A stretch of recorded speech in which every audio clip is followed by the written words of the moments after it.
नमस्कार, मैं हूं विनय सिंह। आपका बहुत बहुत स्वागत है। जेपीएससी अथवा बीपीएससी जो भी इंटरव्यू को आप फेस करने जा रहे हैं उसके लिए ये एक सिंगल वीडियो होगा, काफ़ी लाभप्रद होगा। इसकी एक एक चीज़ की बारीकियों को आप समझेंगे। आपको बताएंगे कि कैसे आप इंटरव्यू बोर्ड के पास बेहतर प्रदर्शन कर सकते हैं, क्या आपके अंदर बदलाव लाना चाहिए और कैसे इसकी तैयारी कर लेनी चाहिए। आप जब मेंस क्वालिफाई करने के बाद इंटरव्यू देने के लिए जा रहे हैं तो ये मान करके चलिए कि जीके के वे सवाल नहीं पूछे जाएंगे जो आपका ऑलरेडी प्रारंभिक परीक्षा और मुख्य परीक्षा में टेस्ट हो चुका है। लेकिन जरूर समझना है कि साक्षात्कार का मतलब क्या होता है, इंटरव्यू आखिर क्यों लिया जाता है, क्या इसका पर्पस है। आपका बायोडाटा बनाते समय हर एक पहलू पर विचार करना है। मसलन आपका डेट ऑफ बर्थ से क्वेश्चन हो सकता है, आप कहाँ के रहने वाले हैं वर्तमान समय में, और आपका परमानेंट एड्रेस कहाँ है, इस पर प्रश्न बनता है। आपके पिता किस सेवा से रिटायर किए अथवा नौकरी में है तो उस विभाग के बारे में आपको क्या जानकारी है, इससे क्वेश्चन बनते हैं। आप किसी सेवा में क्यों आना चाहते हैं, ये कुछ ऐसे क्वेश्चन हैं जो हर एग्जाम में फिक्स होता है कि आप जेपीएससी में क्यों आना चाहते हैं। प्रशासनिक, पुलिस, सहकारिता, योजना अथवा शिक्षा सेवा को आप क्यों चुनना चाहते हैं, आपने क्यों ये प्राथमिकता दिया है। आपका चयन नहीं होगा तो आपको कैसा लगेगा, आपका चयन हो जाएगा तो आपको कैसा लगेगा। आपके अंदर ऐसा खास 3 चीजें क्या है जो अन्य प्रतिभागियों से आपको अलग बनाती हैं। आपको याद रखना है कि आपको कॉमन उत्तर से थोड़ा हटकर उत्तर देना होगा। आप जब बायोडाटा बनाते हैं तो आपके भाई, आपके बहन, अगर आप मैरिड हैं तो आपकी पत्नी, आपके बच्चे वो क्या कर रहे हैं, उनसे जुड़ा हुआ भी हर सवाल पूछा जाता है। मान लीजिए कि आपके कोई भाई बैंक ऑफ इंडिया में रोजगार में है तो जरूर पूछा जाएगा कि इन दिनों बैंकों को नेशनलाइज से हटाने की योजना बन रही है, कितना सही है। जहां पर तार्किक प्रश्न होता है उसमें आप सॉरी नहीं बोलेंगे, ना ही आप हाँ या ना में आंसर देंगे, यानी कि वहां आपको तर्क वाले उत्तर पर तर्क देना जरूरी हो जाता है। फिर भी अगर उचित नहीं समझते हैं तो आप ये बोल सकते हैं कि सर हम उतना श्योर नहीं है, इसके बावजूद हम यहाँ पर तर्क देना चाहेंगे। जिसमें फैक्चुअल क्वेश्चंस होते हैं वहां पर आप नो बोल सकते हैं, सॉरी बोल सकते हैं। ये भी ध्यान रखना है कि आपका जो ऑनर्स पेपर है उससे प्रश्न जरूर पूछा जाएगा, चाहे आप आर्ट्स पढ़े हो, कॉमर्स पढ़े हो या फिर साइंस पढ़े हो। ये भी ध्यान रखना है कि इससे प्रशासनिक सेवा को क्या लाभ होगा। अगर आपने विज्ञान पढ़ा है, अगर आपने कला संकाय को पढ़ा है, हिस्ट्री पढ़ा है, तो इससे आखिर क्या फायदा होगा सिविल सर्विस को, इससे क्या फायदा होगा जेपीएससी के अधिकारियों को, ये भी समझाने की आपको कोशिश करनी होगी। और ये भी समझना है कि इंटरव्यू वो आपका जितना देर तक इंटरव्यू लेगा उतना बेहतर होगा। आपको कोशिश करना है कि आप या तो उनको पूरक प्रश्न डालते जाइए, जो भी प्रश्न पूछा जा रहा है उस पर पूरक प्रश्न अगर आप उनको देते हैं तो ये बेहतर इंटरव्यू माना जाता है, क्योंकि आप इंटरव्यू बोर्ड को लास्ट एक टेल दे रहे हैं और वहां से वो क्वेश्चन पूछ रहे हैं। और आप आंसर देते समय जब आंसर देते जाते हैं तो इंटरव्यू बोर्ड के लोग अपने से क्वेश्चन नहीं पूछते हैं बल्कि आपके द्वारा दिए गए प्रश्न से वो प्रश्न पूछना शुरू करते हैं। ये सबसे बेहतरीन इंटरव्यू माना जाता है। कोशिश ये करना है कि कम से कम 20 से 30 मिनट मिनिमम आपका इंटरव्यू चले, और ये डिपेंड करता है आपके आंसर पर, आपका पेशेंस, आपका प्लीजेंट नेचर, आपका हंसमुख स्वभाव पर। कहीं कहीं पर आप कुछ चीजों का आंसर एकदम कैजुअल भी कर सकते हैं, मतलब जिसमें थोड़ी सी हंसी मजाक नजर आए, उस टाइप के क्वेश्चंस होने चाहिए। ये आपको कैच करना है कि कौन सा प्रश्न गंभीरता वाला है, कौन सा प्रश्न सीरियस वाला है। शुरू के 5 क्वेश्चंस अमूमन हर स्टूडेंट से इजी पूछे जाते हैं। आजकल ये भी एक ट्रेंड है कि जो आपके स्थानीय भाषा थी उसी भाषा में आपको उसी भाषा में इंटरव्यू देना होगा। शुरुआत में इंटरव्यू देना होगा, मतलब आपका इंट्रोडक्शन जब पूछा जाता है तो जरूर बोला जाता है कि आप अपना बिना नाम बताए हुए आप अपने बारे में सब कुछ बता दीजिए। तो वहां पर ये याद रखिएगा कि अपना हॉबी बताना बहुत जरूरी होता है। हॉबी से बहुत सारे प्रश्न बनते हैं और आपके हॉबी से प्रशासनिक सेवा को क्या लाभ होगा, पुलिस सेवा अथवा लोक सेवा आयोग के दूसरे पद पर क्या लाभ होगा, ये जरूर से सोचिएगा। जिस शहर से आप आ रहे हैं उस शहर के बारे में पूरी चीजों को जानना है। और करंट इवेंट का जहां तक सवाल है, ये इंटरव्यू बोर्ड में जब आप जा रहे हैं उससे 2 दिन पहले क्या इंपॉर्टेंट घटना हुआ है, ये इंपॉर्टेंट होता है। हमने कई लोगों को देखा कि वो लोग परेशान हैं शाहीन बाग के मुद्दे को लेकर और दूसरे उस प्रकार के जो प्रश्न आते हैं उसको लेकर के, लेकिन आपको ये भी याद रखना है कि लास्ट मोमेंट में जो क्वेश्चंस हिट हो जाता है और जो उस वक्त में कुछ चल रहा है, अगर 2 साल पहले मोदी जी का कोई दौरा हुआ था तो वो उतने इंपॉर्टेंट नहीं है, लेकिन आज के परिप्रेक्ष्य में रूस का और अमेरिका का झुकाव भारत की ओर है। तो क्यों है? आखिर भारत के पास इतना बड़ा कंज्यूमर मार्केट है, क्या इसके लिए सारे देश इसके साथ अच्छा रिलेशन रख रहे हैं या फिर भारत की सहन शक्ति बढ़ गई है, ये समझना होगा। भारत की जो चैलेंजिंग है, कुछ ऐसे क्वेश्चंस होते हैं जो ट्रेडिशनल होते हैं और जब आपके पास आंसर देने में आपको दिक्कत होती है तो इंटरव्यू बोर्ड के लोग ट्रेडिशनल क्वेश्चन पूछते हैं। बट ये कोशिश करना है कि ट्रेडिशनल क्वेश्चन आपसे नहीं पूछा जाए, आपसे आज के परिप्रेक्ष्य में क्वेश्चन पूछा जाए कि रसिया का जो लिया गया फैसला है यूक्रेन के प्रति कितना सही है, भारत का रुख का आप समर्थन करते हैं कि नहीं करते हैं, झारखंड की समस्या क्या है। और ये हमेशा याद रखिएगा कि वर्तमान में झारखंड में जेएमएम और साथ में कांग्रेस की मिलीजुली सरकार है। आप कितने भी बड़े किसी भी पार्टी के समर्थक क्यों ना हो, वो वहां दिखना नहीं चाहिए। साथ ही साथ इस सरकार की कोई आलोचनात्मक चीजों को नहीं बोलना है। आपको कभी नहीं ये शो होने देना है कि आप सरकार की नीतियों से खुश नहीं है।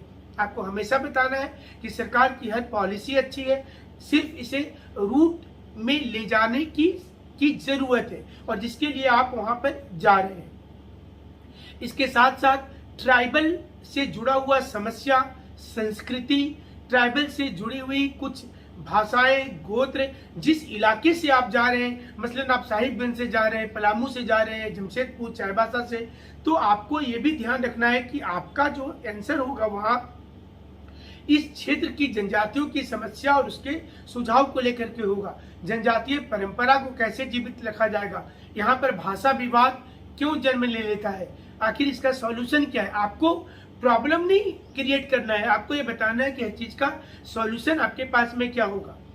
आप हमारे पैनल पर जब इंटरव्यू में आएंगे तो उन तमाम चीजों की जानकारी दी जाएगी। जो भूतपूर्व लोक सेवा आयोग के मेंबर होंगे वो हमारे साथ होंगे और 6 जेपीएससी के दोनों लिस्ट में जिनका नाम है वो सारे अधिकारी हमारे साथ होंगे और आपको वो सटीक जानकारी दी जाएगी जिससे कि आपका सिलेक्शन हो जाए।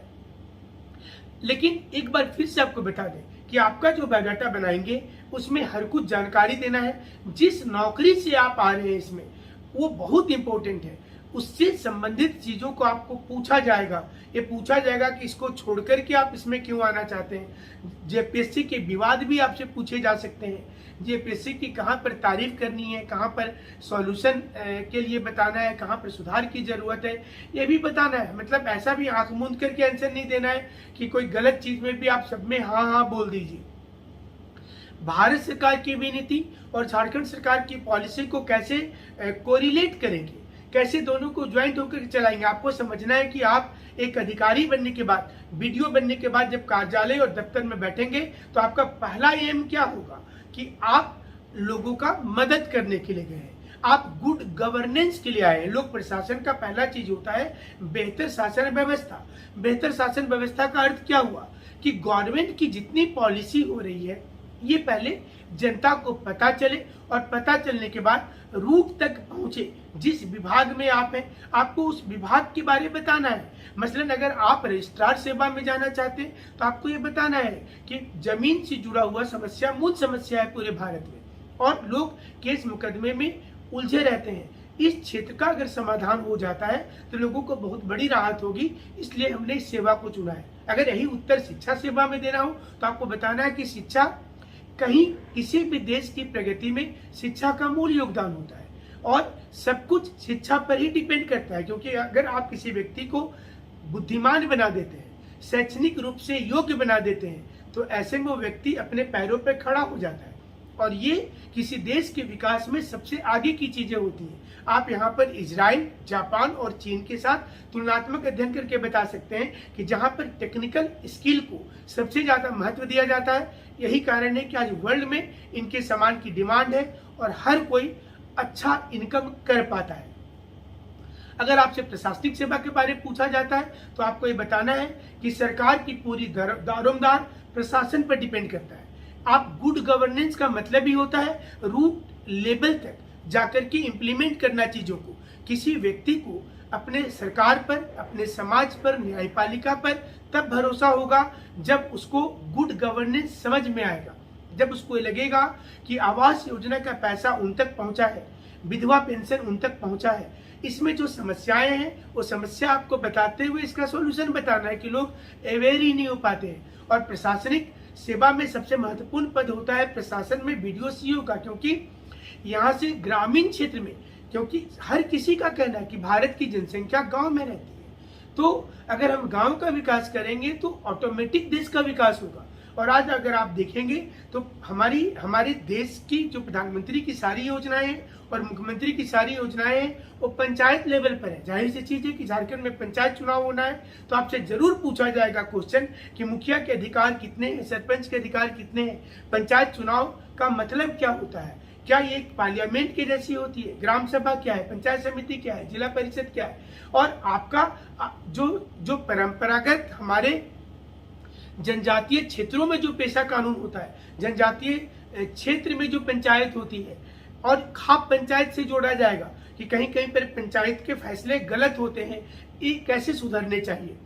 तो जितने भी पॉइंट्स आपके भी समझ में आते हैं आप स्वयं से भी तैयार कर सकते हैं कि ये सब पॉइंट्स है।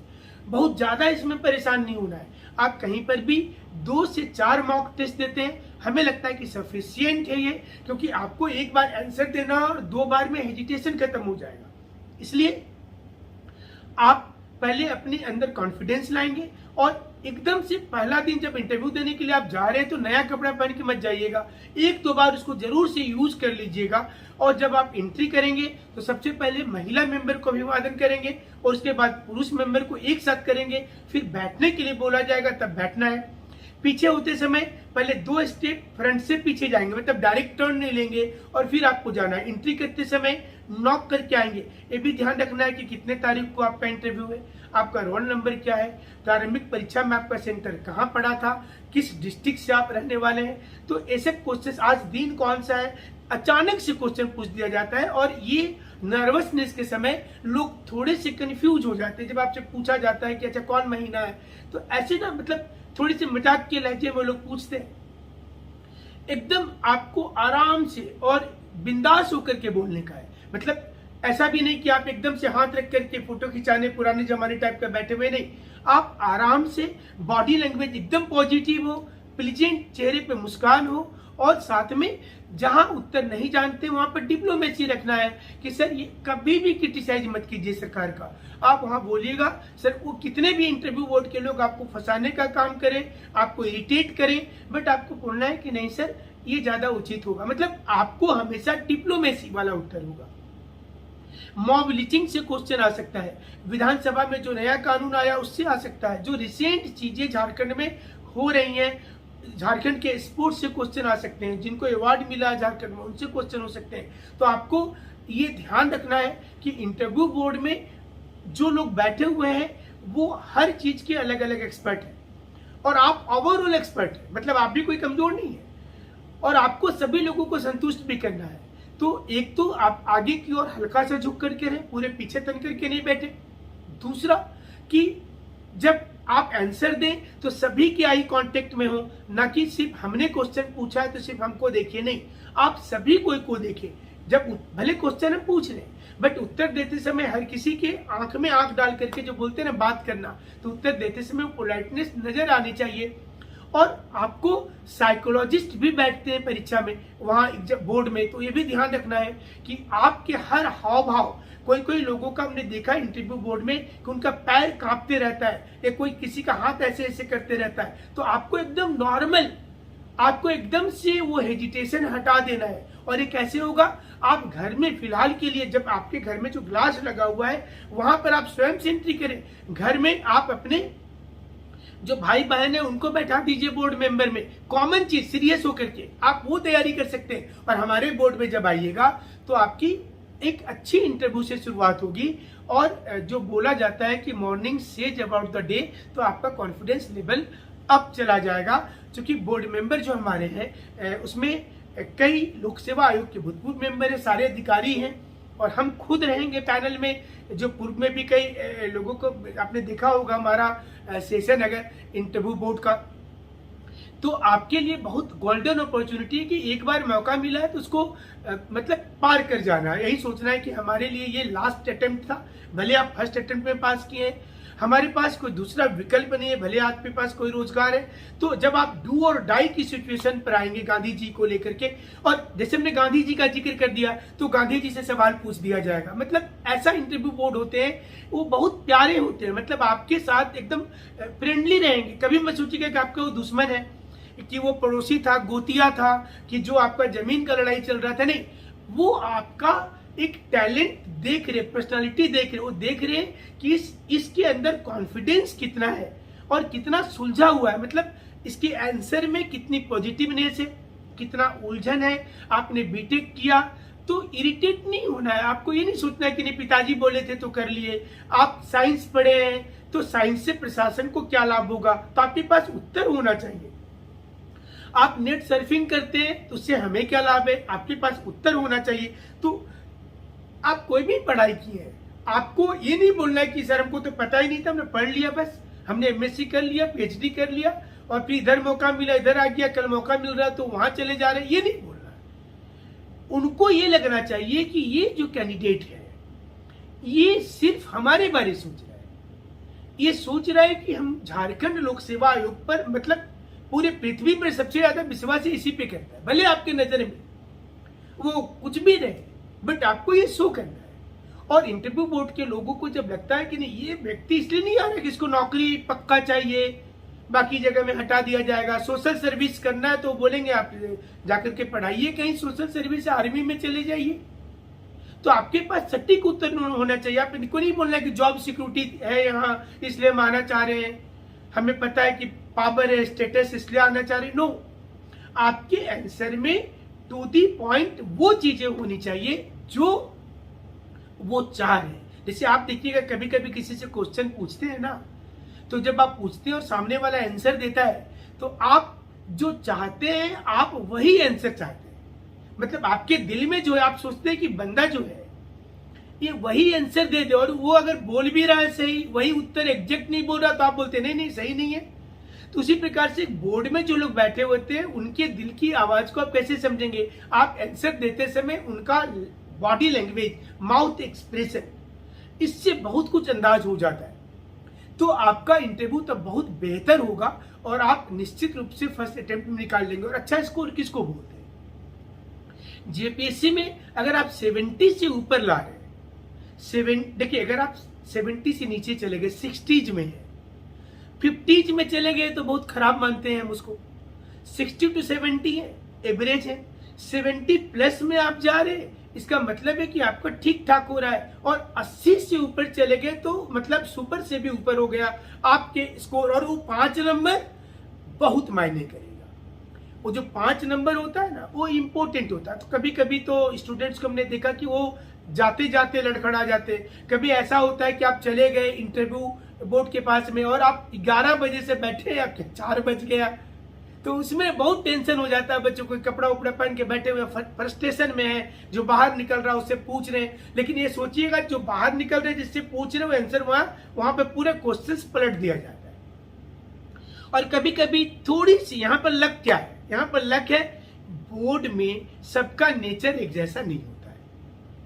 5 बोर्ड में सबका नेचर एक जैसा नहीं होता है। तो ये एक संजोग भी होता है। मान लीजिए कोई ऐसे थोड़े से मतलब मुडियल वाले हैं और थोड़े, हालांकि हर कोई जो वहां बैठे हैं वो एक्सपर्ट है, अच्छा से बात करते हैं, किसी के चेहरे से वो नजर आता है और किसी को देख करके लगता है कि भाई बहुत ये तो मतलब एकदम कड़ा आदमी लग रहा है, ये तो लग रहा है कि बहुत कंजूसी से नंबर देगा। तो वैसा नहीं, आपके उत्तर कितने बेहतरीन है और आपकी संतुष्टि होनी चाहिए उत्तर देते समय। साथ ही साथ ऑनर्स पेपर जरूर से एक बार गो थ्रू हो जाइएगा। ये सब मत देखिएगा कि कब हुआ था, ये वो सब नहीं पूछता। जनरल क्वेश्चंस कि आप ऑफिसर हैं, कुछ केस स्टडी दे दिया, वहां पे क्या निर्णय लीजिएगा, ग्रामीण क्षेत्र में कैसे जाएंगे, कॉम्युनल इलाके में कैसे जाएंगे, पूजा के समय में कैसे करेंगे, लाउड स्पीकर को लेकर जो विवाद चल रहा है ये उस समय तक भी चलते रहेगा, तो ये इंपॉर्टेंट हो जाता है आपके पास। और बाकी चीज़ों की जानकारी दूसरे वीडियो में भी देंगे, और इसके साथ साथ हम आपको जब मॉक टेस्ट आपके साथ करवाएंगे तो जरूर से करेंगे। और नंबर जो नीचे दिया हुआ उस पर आप व्हाट्सएप में जल्दी से रजिस्ट्रेशन करवा लीजिए। हम एक फॉर्म भेज देंगे और उसको भर करके आप भेज दीजिएगा, ताकि आपके बारे में टोटल क्वेश्चन हमारी टीम तैयार कर सके। और इसी उम्मीद के साथ कि आप पहली बार में पास कीजिए, हमारी यही शुभकामनाएं होंगी। शुक्रिया, धन्यवाद।